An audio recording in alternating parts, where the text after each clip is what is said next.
Renalyn. Araw-araw. Ang programang titimbang ng katotohanan sa usapang panlipunan. Veritas. Magpapayabong sa moralidad ng bawat Pilipino. Veritas. Magsusulong ng mga doktrina ng simbahan sa sektor ng ekonomiya, politika, kultura at kalikasan. Veritas. Tuwing Sabado, kasama si Reverend Father Jerome Ceciliano. Veritas.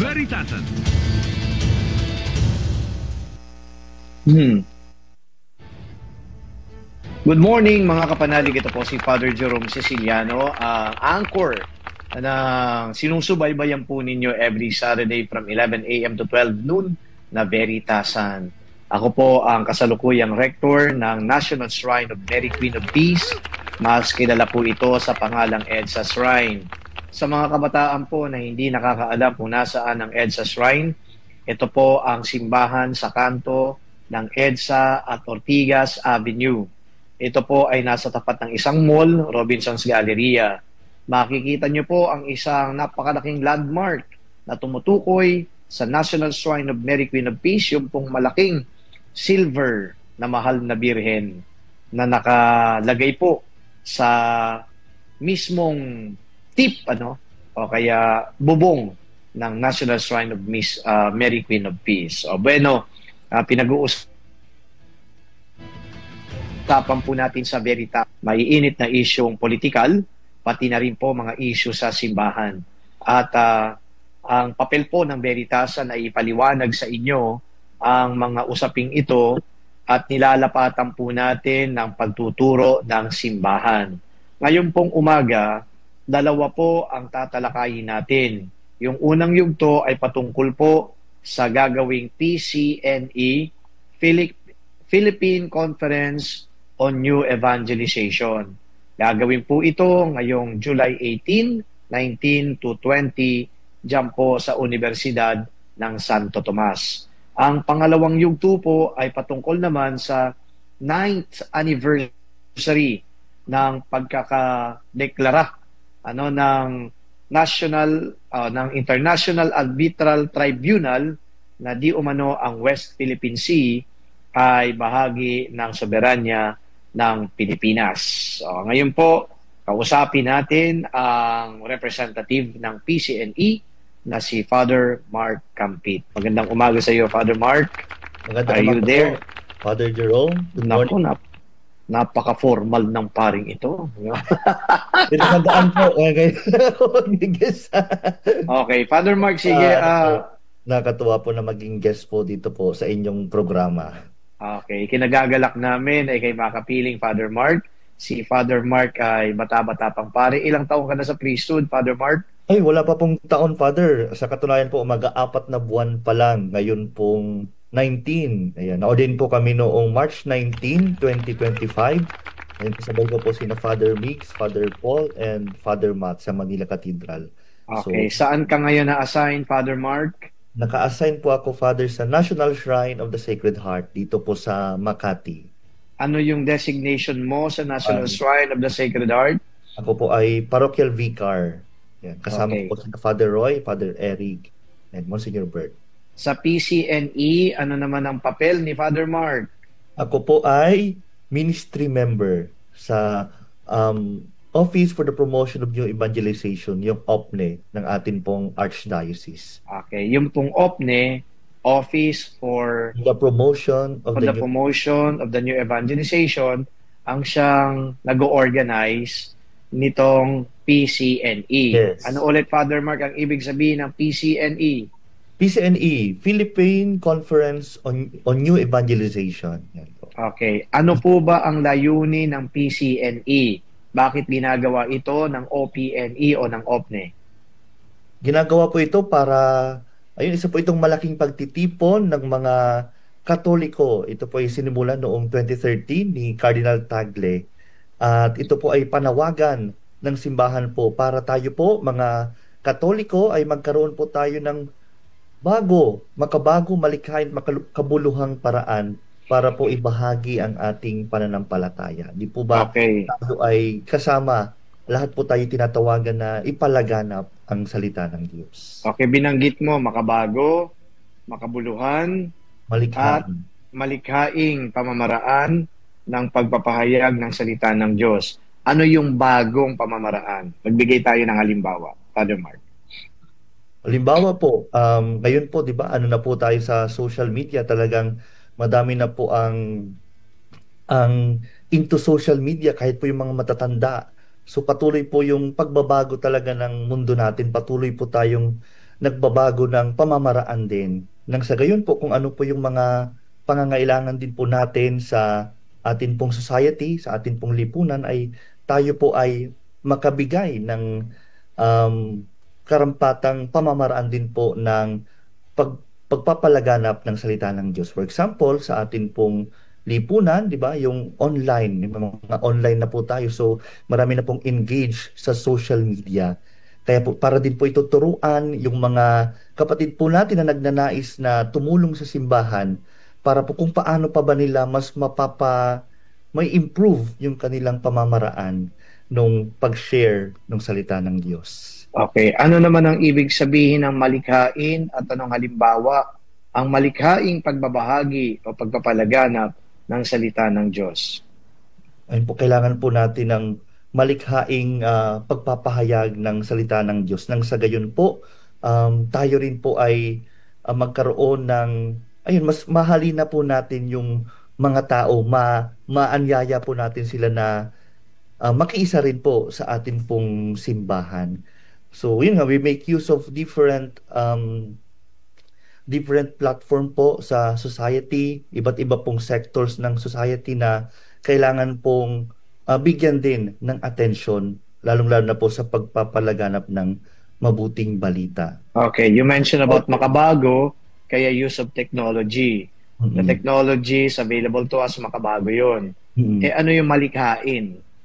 Ikaw bilang batang pare, 4 months pa lang, sabi mo, o sige nga, anong klaseng pagiging malikhain ang ginagawa mo sa pagbabahagi ng salita ng Diyos? Kumakanta, tumatumbling, nagtutula, ano ba? Ano bang ibig sabihin ng malikhain? We share yung stories po na somehow relatable. Halimbawa po ako bilang isang batang pare, something relatable to the young people.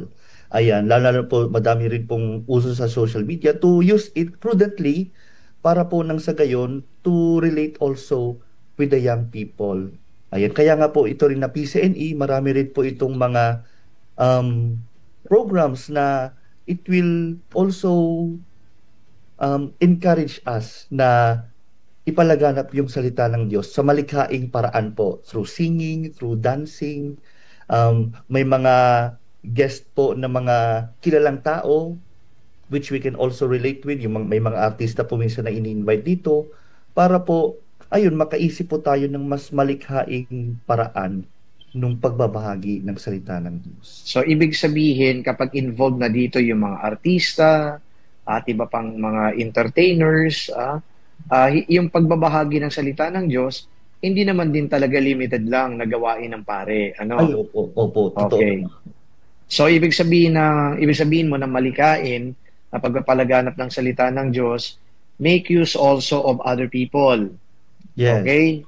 Na pwede din naman na makapagbigay halimbawa ng magagandang pagwi-witness Yeah. sa salita ng Diyos. At sinabi mo dito yung mga kanta-kanta, yung mga pagsasayaw-sayaw. Pero alam mo, Father Mark, yung mga pagkanta-kanta daw, pagsasayaw-sayaw, tinututulan niya ng ibang mga purists.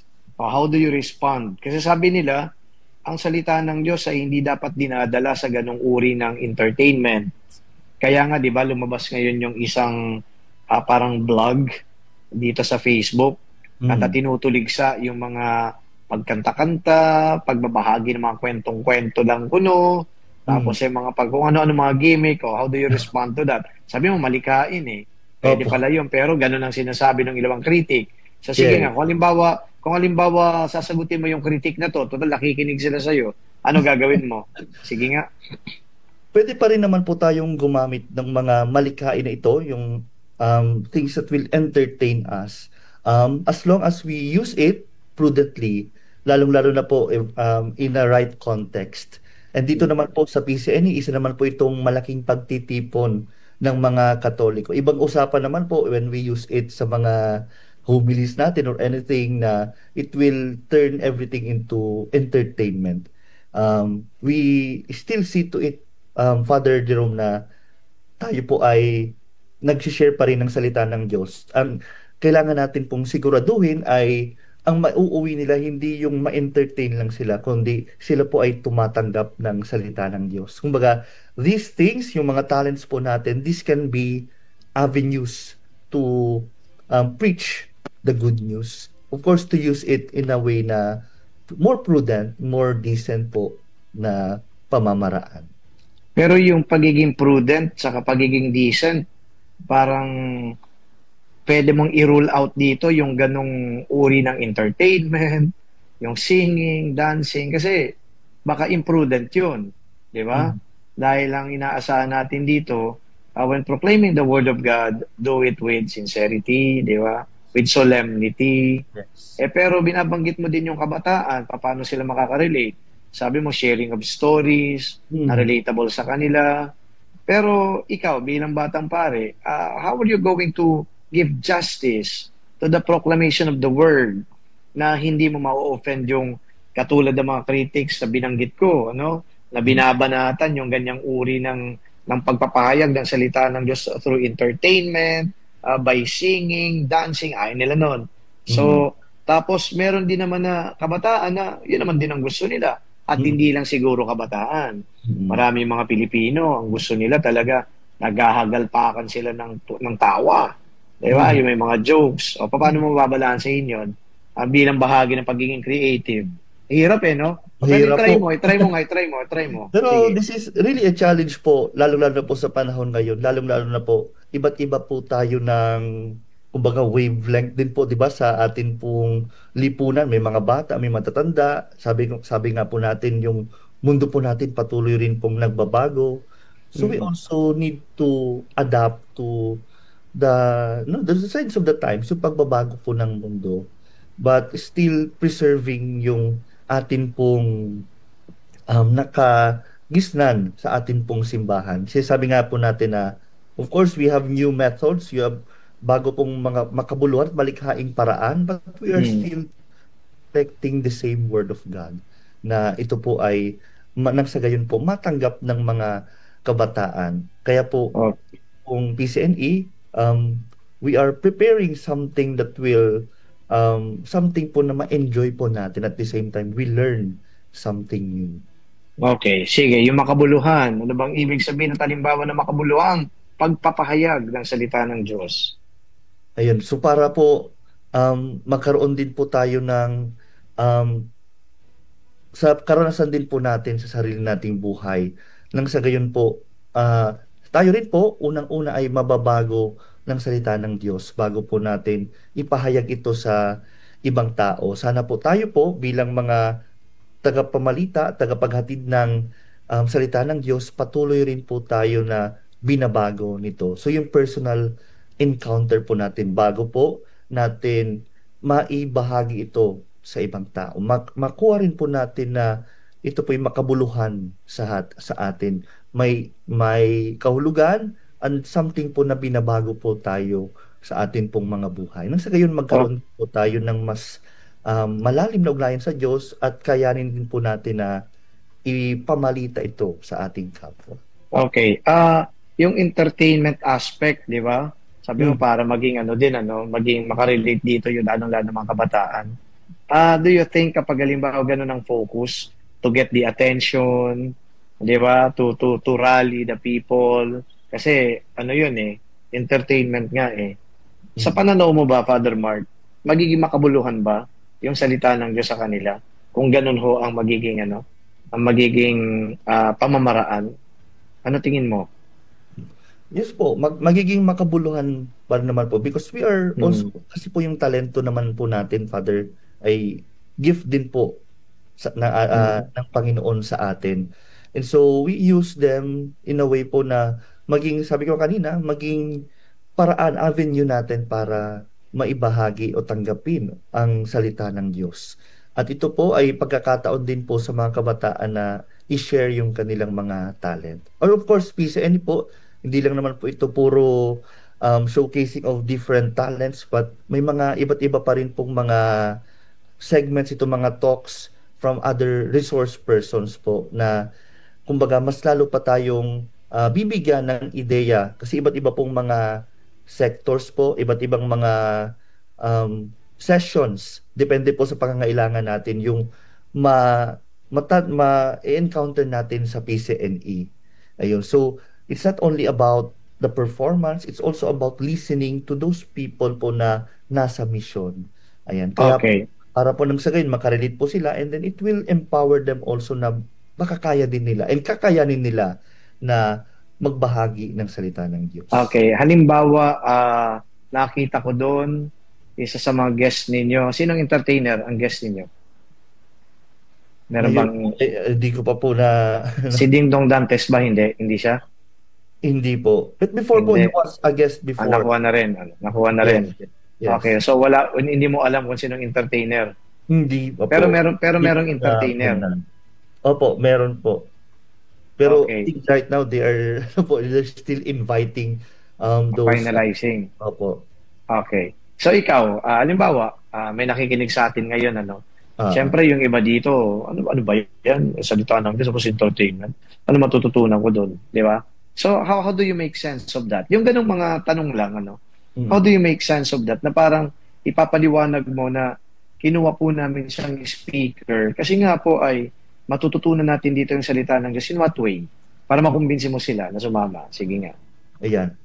Yung mga po, lalo yung mga kilala po nating mga mga celebrities, of course we don't encounter them usually sa simbahan, pero encountering po yung inner life nila, yung spiritual life nila, how they are relating themselves with God doon po sa industry nila, sa family nila. Ayun po, it's something na worth knowing din po, interesting po na yung mga ganito rin palang mga kapatid po natin and they also have their faith life experience. Kaya po, ayun, sa mga segment po natin, sa mga program po natin, ayun, tinatanong po sila about their personal life. They are told to share about how God is moving in their lives. Yan, lalong-lalo na kabila po nung mga sa iba pong mga aspeto na lagi din natin sila nakikita sa mga programa sa TV and everything. So, it's their life now with the Lord. Okay. Halimbawa ay hindi natin nalaman, pero yung sinasabi mong inner life pala nila ay nakabuntis ito, tapos ay iniwan niya, yung nabuntis niya, nagkaroon ng anak, tapos siya naman ngayon may panibagong karelasyon, di ba? Tapos ay namamayagpag siya sa telebisyon o kaya sa pelikula, pero ganun nga, may nabuntis, iniwan yung nabuntis, tapos may kinakasama ngayon na iba, may anak na rin, pero hindi pa kasal. So, paano halimbawa ma-justify yung proclamation of the Word of God by their inner life? Ganun yung inner life nila. I think sa buhay naman po natin, of course, may mga pagkakataon pa rin naman po na bilang tao, di ba, may mga pagkukulang din po tayo, may mga lapses po tayo in our person. And hopefully, di ba, in their stories of conversion, stories halimbawa na na-realize po nila na, these are the things po na hindi dapat nila ginawa and how God now is moving them. Paano kung lingering? Lingering. Lingering. Ibig sabihin, nagpapatuloy. Ganun talaga yung buhay niya. Nagpapatuloy pa rin. How do you justify, di ba, yung proclamation of the word through witnessing? Samantalang yung hidden life from the public, not the public life as an actor, ganun pala. Paano yun? Ayun po, we still have our yung aspect po ng freedom po natin. Of course,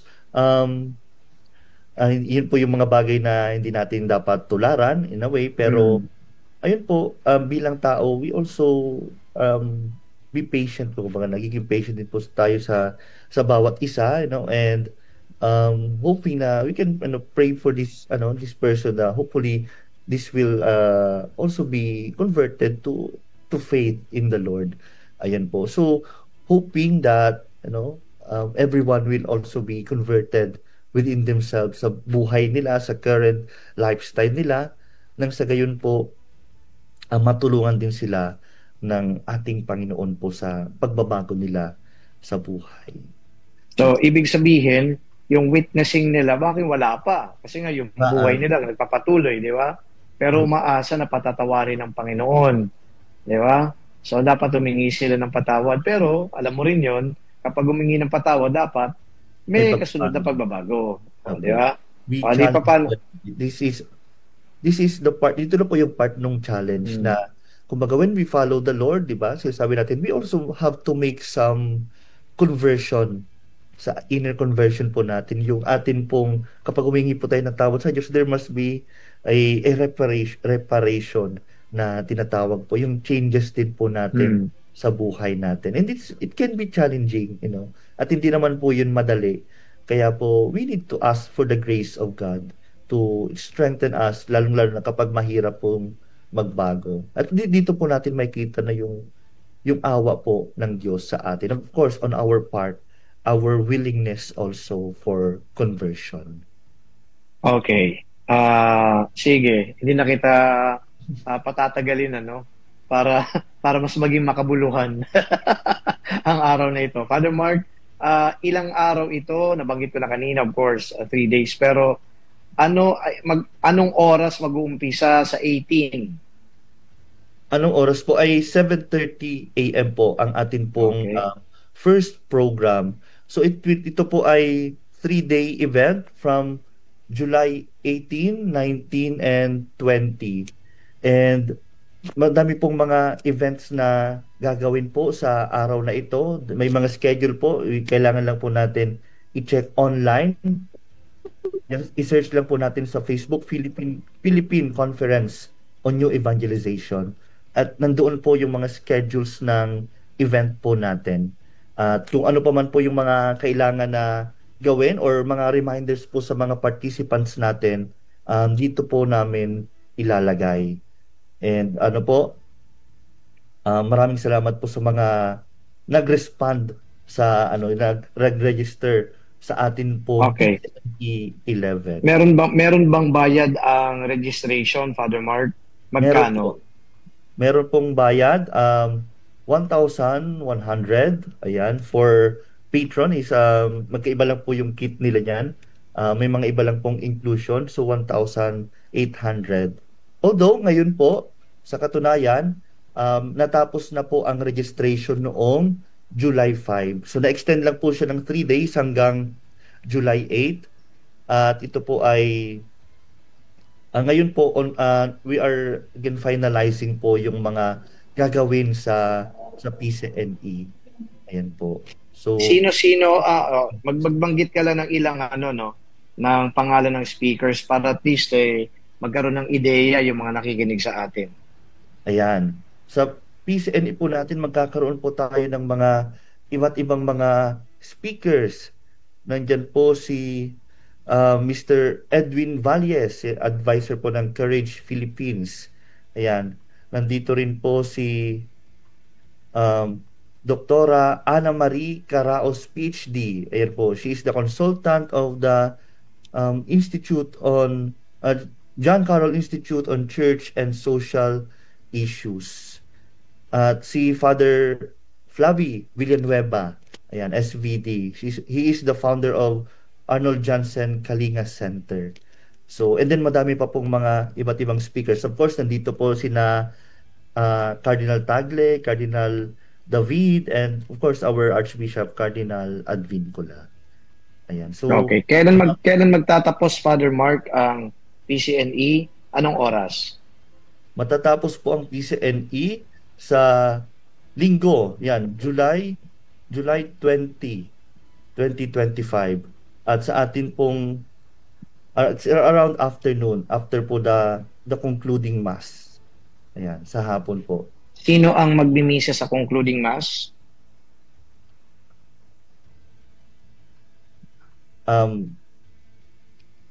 I-check ko lang po yung aking the Eucharistic concluding celebration po ay po to be announced pa po. So wala pong po sa schedule. Ayan. So the mass will be at 4:30 in the afternoon. Mm-hmm. Okay. O sige, Father Mark, anyayahan mo yung mga milyon-milyon na nakikinig sa atin ngayon. Grabe, dahil ikaw yung guest, dumami yung mga nakikinig, Father Mark, ano? Umabot ng milyon. Sige, anyayahan mo para sa PCNE. Ayan, magandang umaga po ulit sa inyong mga kapanalig. Maraming salamat po sa pagbibigay sa akin ng pagkakataon na maimbitahan kayo sa atin pong darating na Philippine Conference on New Evangelization. Ito po ay ika-11 PCNE 11. At dito po, ang tema po natin ay Padayon, Synodal Witnessing of Faith. Ayan. So, ito po ay gaganapin sa July 18 to 20, 2025 sa University of Santo Tomas Quadricentennial Pavilion. At magkakaroon po tayo ng mga iba't ibang mga programa na makakatulong sa atin sa pagpapalaganap po ng ating mabuting balita. And today po, kasama rin po sa ipo-promote natin, of course, this year is the Jubilee Year 2025 Pilgrims of Hope. So there will be things na kumbaga that will be shared about our hope. And of course, magkakaroon din po tayo ng special na tampok ng Sacred Heart exhibit. Since this year po, this is 350th year anniversary of the apparition of the Sacred Heart to Saint Margaret Mary Alacoque, magkakaroon din po tayo ng Sacred Heart exhibit. So yung PCNE will be tying up with the National Shrine of the Sacred Heart po to prepare an exhibit po to help us with our devotion to the Sacred Heart and how this will also help in our hope. So, maraming salamat po mga kapatid sa mga nagpa-register po. Maraming salamat po sa inyo and see you on July 18 to 20. Maraming salamat din po sa mga kapatid po natin na hanggang ngayon patuloy pa rin pong nagpe-prepare para po sa special na mga araw na ito in their preparation, sa speaker, sa event. Maraming salamat po. Again, PCNE 11, Padayon, Synodal Witnessing of Faith. Magsama-sama po tayong lumago sa pananampalataya, magbahagi ng salita ng Diyos, at maging mga manlalakbay ng pag-asa. Maraming salamat. Okay, yan po si Father Mark Campit, ay bahagi po ng organizing committee ng Philippine Conference on New Evangelization. Inanyayahan po tayo na dumalo sa 11th PCNE at gagawin po ito ngayong July 18 to 20 sa University of Santo Tomas. Okay, magbabalik po ang Veritasan. Thank you, Father Mark. Bye-bye. Thank you, Father Jerome.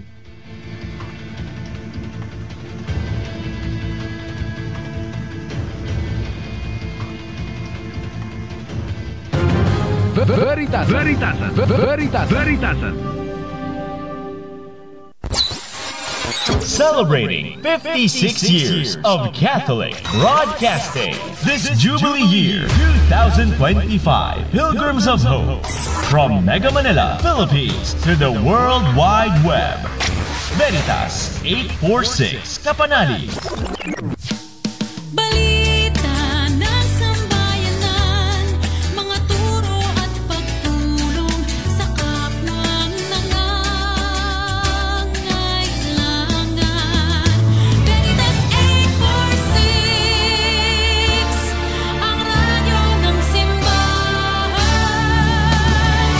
Member, Catholic Media Network and kapisanan ng mga broadcaster ng Pilipinas. Mga kapanalig, ang ating Philippine Standard Time, 32 minuto makalipas ang alas 11 ng umaga. Kapanalig, narito ang ilang paalala sa pakikibahagi ng on-air and online healing masses sa Veritas tuwing alas 6 ng umaga, alas 12 ng tanghali, alas 6 ng gabi at alas 12 ng hating gabi. Maghanda ng isang munting altar at maaaring lagyan ng krusipiho at nakasinding kandila. Magsuot ng kaaya-ayang damit katulad ng isinusuot kapag dumadalo sa pangkaraniwang misa. Panatilihin ang katahimikan at sumabay sa mga pag-awit at pagtugon sa mga bahagi ng misa. Iwasan ang mga bagay na makakasagabal habang nakikiisa sa banal na Eucharistia. Maaaring tumayo o umupo sa pakikibahagi ng Eucharistia maliban na lamang sa mga may karamdaman. Sa bahagi ng komunyon, hinihingi hinihikayat ang lahat na dasalin ng Act of Spiritual Communion bilang pagtanggap ng banal na komunyon. Kapanalig, ating ihanda ang sarili sa pakikiisa sa hapag ng Panginoon, ang hapag ng katotohanan at ng ating kaligtasan. Healing Mass sa Veritas. Abangan!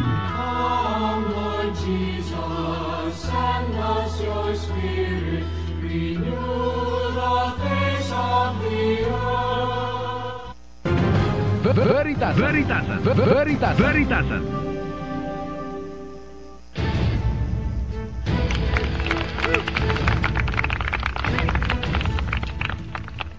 Okay mga kapanalig, pakalipas po ng talakayan, pagkatapos ng talakayan tungkol sa PCNE, tumungo naman po tayo sa 9th anniversary ng arbitral ruling patungkol po dyan sa West Philippine Sea. At makakapanayan po natin si Undersecretary Alexander Lopez. Siya po ang spokesperson ng National Maritime Council. Magandang umaga po sa inyo, Yusek Lopez. Father Jerome Ceciliano po ito. Good morning. Good morning, Father Jerome. At good morning din sa ating mga tagapakinig ng inyong programa, Father. Okay, buti naman ho ay available kayo para sa panayam po ngayon. Kausap ko kahapon si Father Joey Sepe. You are under the weather daw po. Okay, nahu ba kayo, Yusek? Oh, I really wanted to be online or at least man lang visible sa Zoom. Kaya lang, my eyes are drooping tsaka tulo sipon ko. Sorry. Medyo yung flu virus, I think I'm having the flu virus. So, sorry, Father, apologies. Kaya phone patch lang muna tayo. It's okay. At least po ay mapapakinggan namin kayo. Gawa nga po na mahalaga yung araw na to para sa Pilipinas dahil 9th anniversary ng arbitral ruling patungkol po dyan sa West Philippine Sea. Well, just a little quick recap lang para sa mga nakikinig po sa atin. Ano po ba itong arbitral ruling na to na pumabor sa Pilipinas? Para mabigyan lang ho natin ng refresher yung ating pong mga kapanalig. Ayan. Thank you, Father. Unang-una, by the way, Father, magbigay lang konting background context. Okay. Background and context. I used to be the commander ng Western Command sometime 2014 to 2016.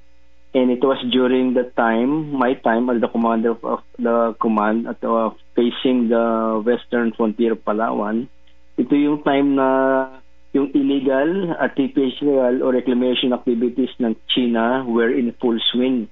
So, alam ko yung nangyari at siguro, by the grace of God, I was made to be the spokesperson of the National Maritime Council. So, basically, that's my background. I am a retired naval officer with the rank of Vice Admiral or 3-star General. So, now I'm coming in as the spokesperson of the National Maritime Council.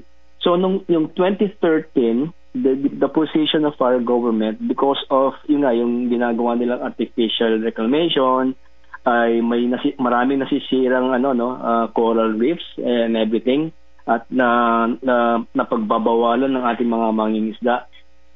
So, the government opted to file a case before the arbitration court. That was 2013.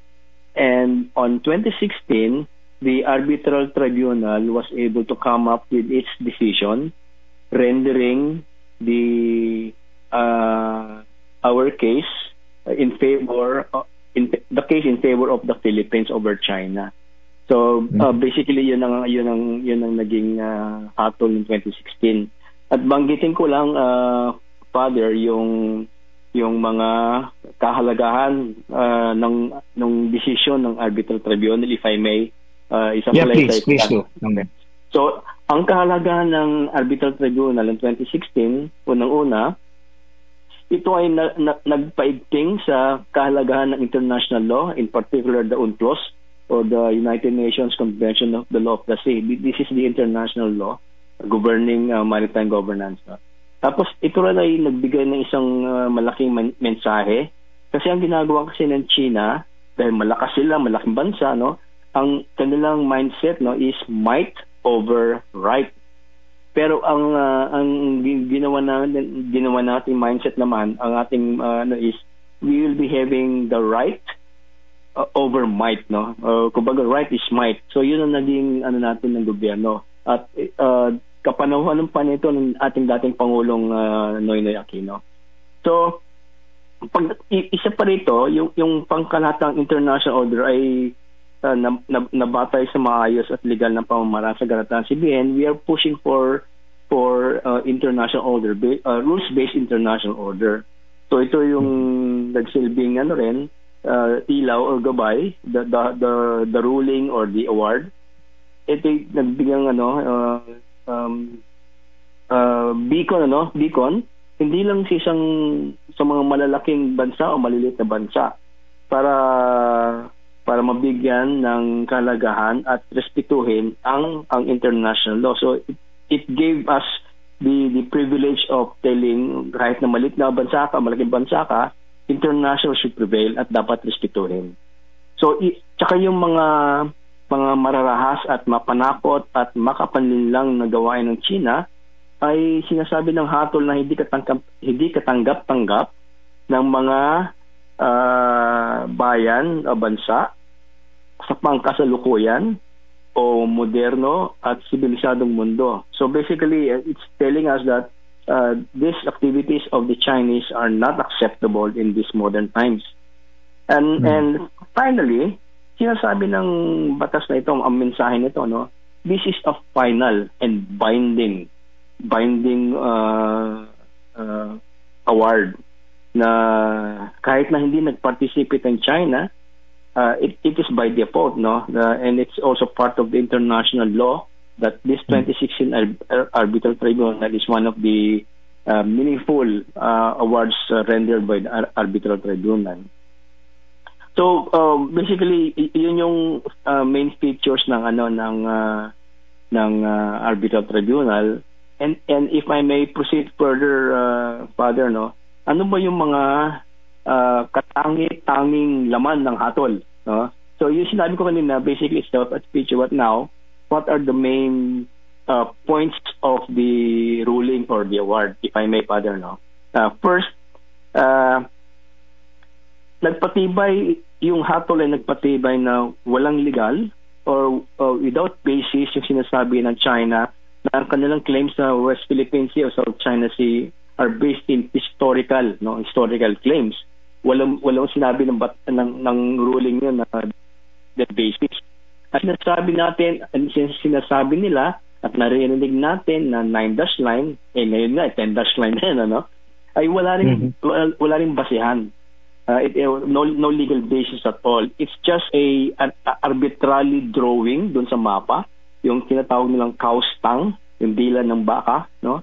So it's just arbitrary. Walang walang coordinates, no? So again, sabi ng ruling, baseless yan, without legal basis. Okay? So pangalawa, yung maritime features that we see in the South China Sea and West Philippine Sea ay binigyan nila ng meaning. Sabi nila, the only thing that can be entitled to a maritime zone are island. Pag sinabing isla, ito yung pwedeng magbigay ng buhay, it can sustain life. So it cannot enjoy a exclusive economic zone. However, sabi ng batas, may mga features doon, maritime features na above water even during high tide. Ito yung mga rocks. So these maritime features that are above water line or high tide elevation can enjoy a 12 nautical mile territorial sea. So yun. So the other feature there naman, yung mga low tide elevation, meaning kahit na low tide ay hindi pa rin lutang. So these are the maritime features na cannot enjoy any rights. But then again, sinasabi ng batas na because of the UNCLOS provision, the coastal state enjoys a 200 nautical mile from its baseline. So itong nasasakupan na ito ng ating karagatan ay atin, eksklusibo sa Pilipinas being coastal state. So yun ang sinasabi ng batas. At ang pangatlo, yung nasabi ko kanina, the illegal, coercive, aggressive, and deceptive actions of China are all violations of our maritime entitlements or rights base doon sa UNCLOS. So, at ang pang-apat, yung nabanggit ko rin kanina, na because of the extent of the destruction made by their illegal reclamation in the South China Sea, West Philippine Sea, ito ay nagdulot ng malawakang kapansanan sa ating coral reef ecosystem. So yun ang nilalabas ng batas ngayon. So napaka-historic, napaka-landmark itong 2016 arbitral award na iginawad sa atin, Father. Okay. Lilinawin ho natin para mas makita ng mga kababayan po natin ito pong kasaysayan na to, no, at makasaysayan na ruling na pumabor nga po sa Pilipinas. Ilang katanungan lang po. Una, sino pong administrasyon o kaninong administrasyon nag-file po ang Pilipinas para sa ganito pong usapin? It was during the administration of our late President Noynoy Benigno Aquino III. So, okay. 2013 yun, isinile natin, 2013. And before the administration of of our late President Aquino, lumabas naman yung ruling in July. Kaya July 12, that's why we are commemorating it today and the 9th anniversary of the ruling. Okay. Sa makatwid, July 12, 2016. Tama ho ba, no? Panahon na po nakuha yung ruling, yung decision ng Pangulong Duterte. Tama ho? Oo. No, kumbaga, nung hindi pa nag-assume yung administration ng Pangulong Duterte, ay lumabas na yung ruling. Okay. Hindi pa, pero July 12 ho, yung 2016 naman dapat June 30, di ba? Tama ba? Dapat June 30 tapos na yung termino ni Pangulong Aquino at July 12 si Pangulong Duterte na. Tama. Okay. Ngayon po ang tanong ko dito, nung nakuha po yan ng administrasyon ng Pangulong Duterte, nakuha po yung favorable ruling para sa atin, ano pa ho ba ang naging hakbang ninyo para lalo pang paigtingin, okay, yung pong favorable decision para sa Pilipinas? At saka ng administration po ni Duterte, ano pang hakbang ang ginawa po? Just for the information of everyone, Father, no, the National Maritime Council ay wala halos isang taon pa lang yung National Maritime Council. At during the time ni Presidente Duterte, ang nangangasiwa ng mga ganyang usapan ay siguro yung addressing the issues at the West Philippine Sea, ay ito yung National Task Force on the West Philippine Sea. Wala pa yung National Maritime Council. Actually, there used to be a National Coast Watch Council. That is the yung council before the National Maritime Council. Kumbaga, nag-evolve siya into a Maritime Council, National Maritime Council. So, ang sagutin ko yung tanong mo, Father, kung ano pa yung ginawa ng term ni Duterte, it was through the National Task Force on the West Philippine Sea. Actually, it was established in 2016, during his time also. Ina-address naman natin kung ano yung mga ginagawa ng China in terms of operations. However, on the policy side, kasi meron tayong yung time ni Presidente Duterte, meron tayong appeasement di ba? So doon medyo hindi natin medyo na-stall yung opportunity for the arbitral ruling to be pushed forward harder. Kasi meron tayong appeasement policy during that time.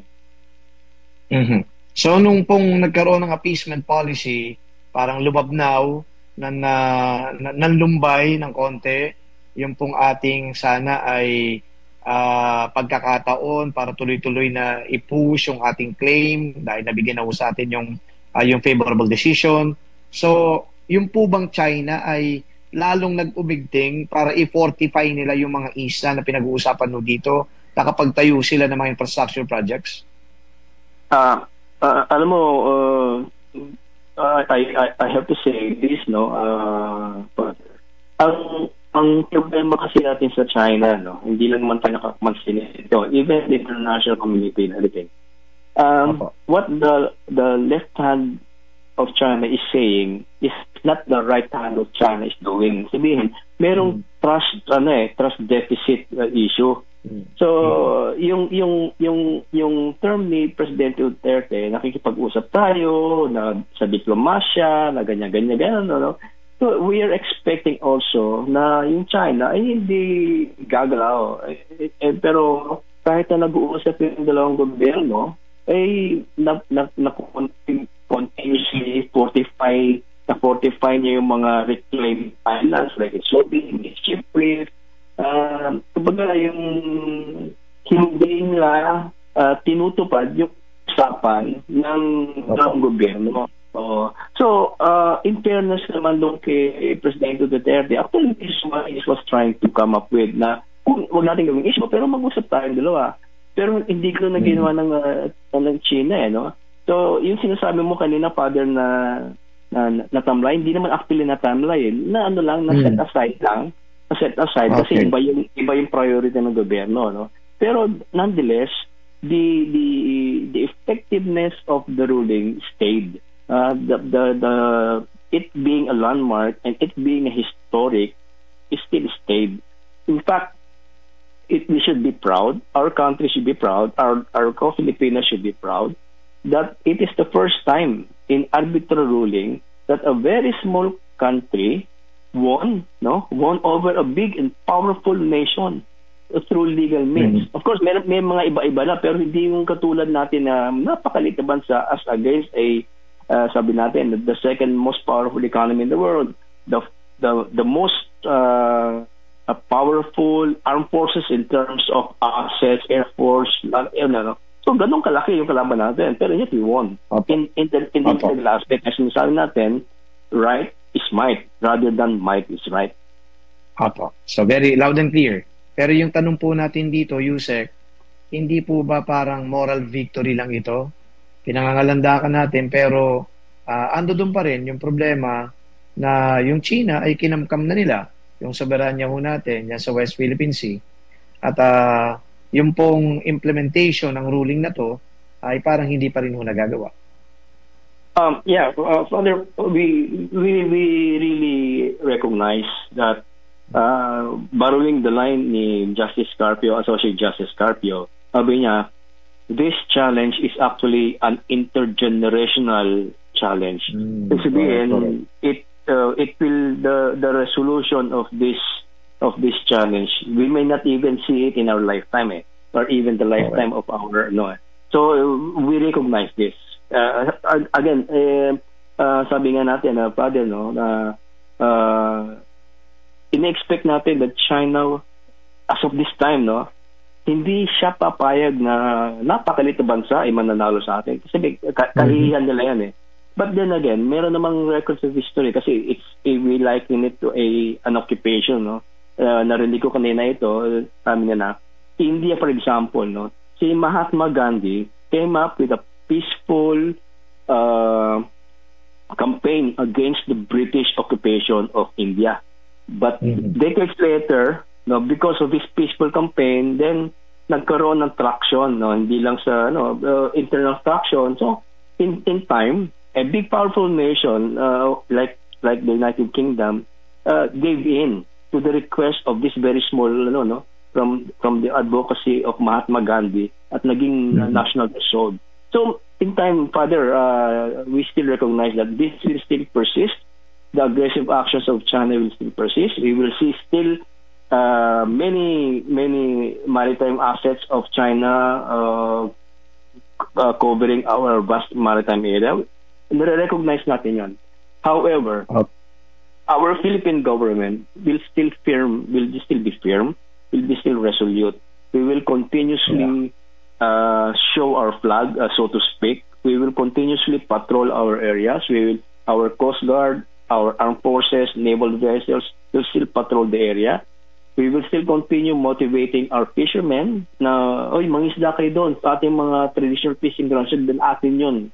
Lahat ng kayamanan ng dagat dyan ay atin. Tayo lang dapat makinabangan. So we are trying to do that. And in fact, as a form of support from the government, we bring fuel, we bring food and water to our fishermen who are out there fishing in our traditional fishing grounds. And moreover, Father, in fact, we came up with this scheme para hindi sila bumalik sa Pangpang. Pinapadala natin yung isang malaking barko na fishing carrier. Kumbaga, binibili natin, kinukuha natin kailang mga huli. At yung barko na yun ang magdadala sa mga bagsakan areas in Pangasinan, in La Union. So yung mga mangingisda na nandiyon, because of the provisions that we provided them, water, fuel, and food, at least tumatagal pa sila doon sa pangingisda.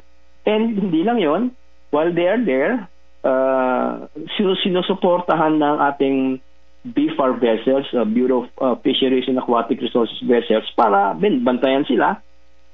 Kung nandyan man yung mga vessels coming from China, at least our fishermen will feel secure na, nandito yung government, nandito yung Coast Guard. So we're trying to do that, Father. Okay. Well, it's very consoling to hear from you, lalong-lalo na nung dinetalye po ninyo yung ginagawa pa rin ng pamahalaan na pagtulong sa mga kababayan po natin, ng mga mangingisda. At hindi lang yon, yung resolve na ipaglaban natin ito. Alam niyo yung ganito pong usapin, tama po kayo, intergenerational. Baka nga hindi na natin makita ang, kumbaga, totoong victory in a sense at atin talaga yan, napapakinabangan natin, walang interference. Napakaganda po nung sinabi ninyong yan. Yung mga nakikinig po sa atin ngayon ay palagay ko, magkakaroon ng at least lakas ng loob dahil nga po sa mga tinura ninyo. But then, ngayon pong araw na to, Yusek, ano po ba ang activities na isasagawa po ninyo bilang pagunita sa 9th anniversary nitong favorable ruling ng tribunal?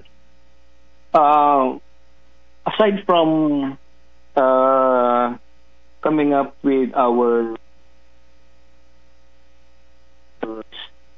telling our Filipino people, actually hindi lang internal, even external audience, yung kahalagahan ng commemorating the 9th anniversary of the 2016 arbitral ruling. So we came up with this editorial, we came up with the press releases and statements para lang maipakalat natin. When other than that, Father, ito very symbolic din ito, yung ginawa natin ngayong araw. We came up with a 1-minute simultaneous and nationwide blowing of our ship's horn. Ito ay ginawa ng ating Coast Guard vessels, Navy vessels, and BFAR vessels nationwide at 8 o'clock.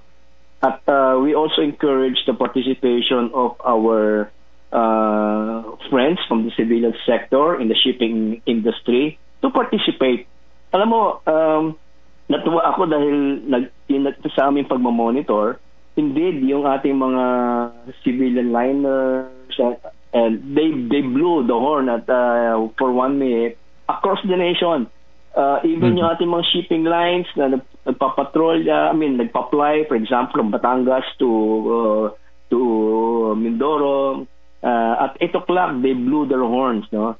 So ano ba yung significance ng blowing of horn? Meaning ito ay nagbibigay ng feeling of solidarity na this is not only a government initiative, but rather nakikiisa ang buong mamamayan sa paggunita ng 2016 arbitral ruling. So it shows unity and solidarity among the maritime community, coastal communities, and everything. And likewise, brother, it's also a parang a tribute, no? Commemorating, it's a one way of celebrating this historic landmark decision. And naging rin, para sinasabi natin na sa buong mundo na we are visible, we are aware, and we are telling them also what the 2016 arbiter ruling is. So basically, yung ginawa natin, simple but meaningful, it is symbolic, no? In essence, the blowing of the ship's horn is more than just a noise, no? It is a ceremonial act of remembrance, unity, and pride among us that echoes across harbors and communities. So yun yung magandang Father. Thank you. Okay, so that's very clear, Yusek, at hopefully yung po mga kababayan po natin ay wag namang ituring na itong West Philippine Sea issue ay malayo sa sikmura nila. Well, I think nabanggit ninyo, meron tayong mga kababayan dyan na mangingisda, and the fish are provided for us in our table.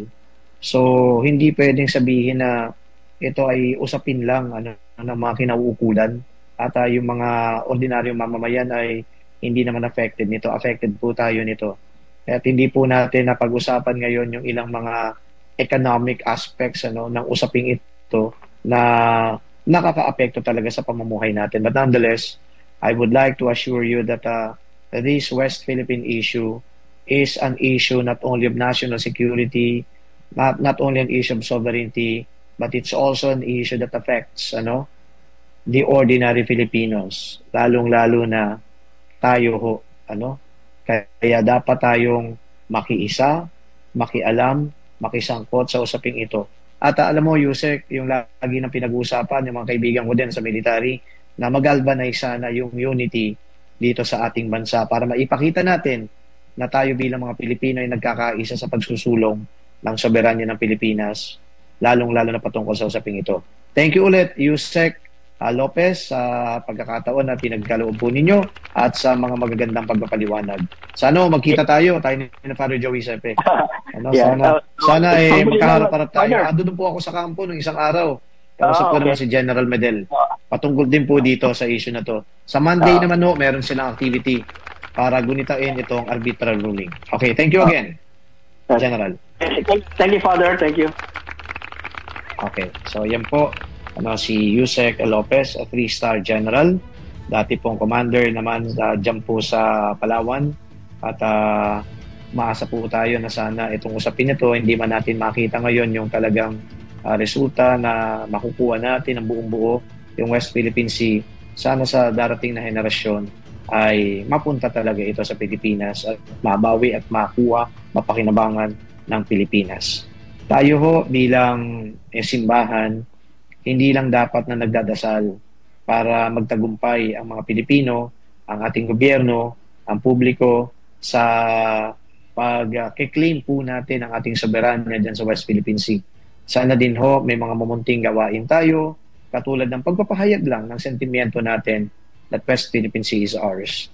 Sa social media, sa mga usapan, para ma-counter po natin yung narrative na tayo mga Pilipino hindi nagkakaisa, tayo mga Pilipino nagkakawatak-watak, may mga politiko pa na pabor sa interes ng China. Sana po, interes ng Pilipinas, interes ng mga Pilipino, ang isusulong po natin. Mga kapanalig, ito po si Father Jerome Ceciliano at nagpapasalamat sa mga nakinig at sumubaybay sa ating palatuntunan. At bukas po, araw ng linggo, magsimba po kayo. Dito naman po sa amin, sa National Shrine of Mary Queen of Peace, 2:00 po, magkakaroon ng First Communion ang mga kapatid po nating PWD, Persons with Disabilities. Ito po ay ilan sa mga ginagawa po namin para ipakita natin ang pangangalaga at pagmamahal din natin sa mga kapatid nating PWD. First Communion po nila, 2 p.m. More than 200 dito po sa Shrine of Mary Queen of Peace na mas kilala sa pangalang EDSA Shrine. Sumainyo ang katotohanan. Happy weekend po sa inyong lahat.